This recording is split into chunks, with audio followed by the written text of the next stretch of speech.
2 Samuel chapter 14. Now Joab the son of Zeruiah perceived that the king's heart was toward Absalom. And Joab sent to Tekoa, and fetched thence a wise woman, and said unto her, I pray thee, feign thyself to be a mourner, and put on now mourning apparel, and anoint not thyself with oil, but be as a woman that had a long time mourned for the dead. And come to the king, and speak on this manner unto him. So Joab put the words in her mouth. And when the woman of Tekoa spake to the king, she fell on her face to the ground, and did obeisance, and said, Help, O king.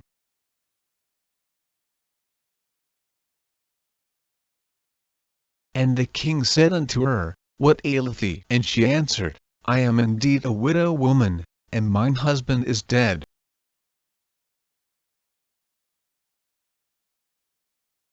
And thy handmaid had 2 sons, and they 2 strove together in the field, and there was none to part them, but the one smote the other, and slew him. And, behold, the whole family is risen against thine handmaid, and they said, Deliver him that smote his brother, that we may kill him, for the life of his brother whom he slew.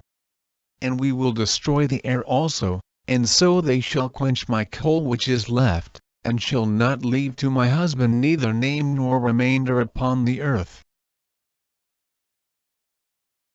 And the king said unto the woman, Go to thine house, and I will give charge concerning thee. And the woman of Tekoa said unto the king, My lord, O king, the iniquity be on me, and on my father's house, and the king and his throne be guiltless. And the king said, Whosoever saith aught unto thee, bring him to me, and he shall not touch thee any more. Then said she, I pray thee, let the king remember the Lord thy God, that thou wouldest not suffer the revengers of blood to destroy any more, lest they destroy my son. And he said, As the Lord liveth, there shall not one hair of thy son fall to the earth.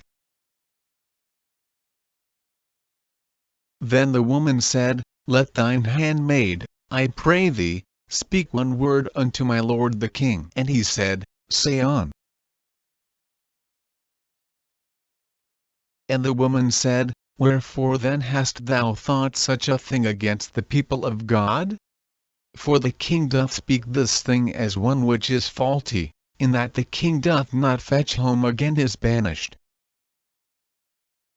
For we must needs die, and are as water spilt on the ground, which cannot be gathered up again. Neither doth God respect any person, yet doth he devise means, that is banished be not expelled from him.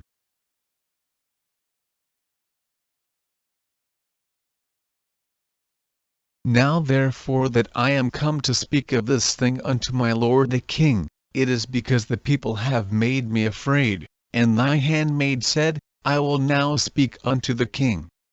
It may be that the king will perform the request of his handmaid. For the king will hear, to deliver his handmaid out of the hand of the man that would destroy me and my son together out of the inheritance of God. Then thine handmaid said, The word of my lord the king shall now be comfortable, for as an angel of God, so is my lord the king to discern good and bad, therefore the Lord thy God will be with thee.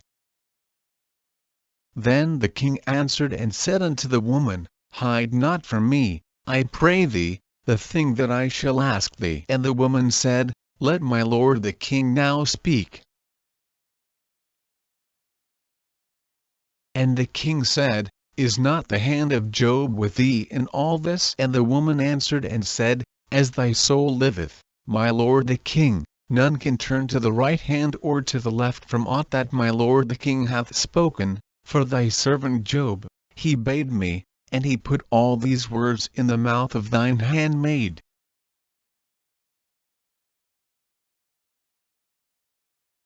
to fetch about this form of speech hath thy servant Job done this thing, and my Lord is wise, according to the wisdom of an angel of God, to know all things that are in the earth. And the king said unto Job, Behold now, I have done this thing, go therefore, bring the young man Absalom again. And Job fell to the ground on his face, and bowed himself, and thanked the king. And Job said, Today thy servant knoweth that I have found grace in thy sight, my lord, O king, in that the king hath fulfilled the request of his servant. So Job arose and went to Geshur, and brought Absalom to Jerusalem. And the king said, Let him turn to his own house, and let him not see my face. So Absalom returned to his own house, and saw not the king's face. But in all Israel there was none to be so much praised as Absalom for his beauty. From the sole of his foot even to the crown of his head there was no blemish in him. And when he polled his head, for it was at every year's end that he polled it, because the hair was heavy on him, therefore he polled it, he weighed the hair of his head at 200 shekels after the king's weight.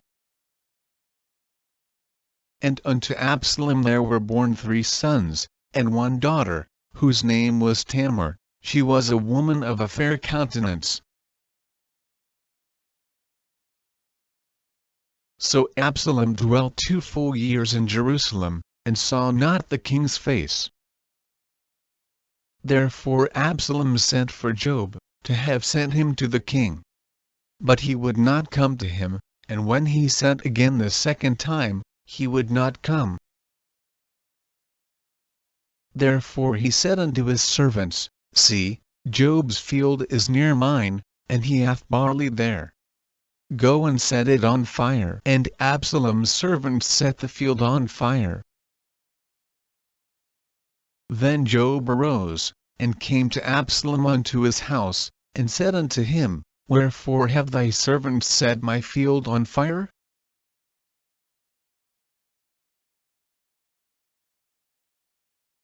And Absalom answered Job, Behold, I sent unto thee, saying, Come hither, that I may send thee to the king, to say, Wherefore am I come from Geshur?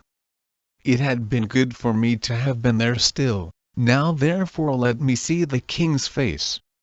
And if there be any iniquity in me, let him kill me.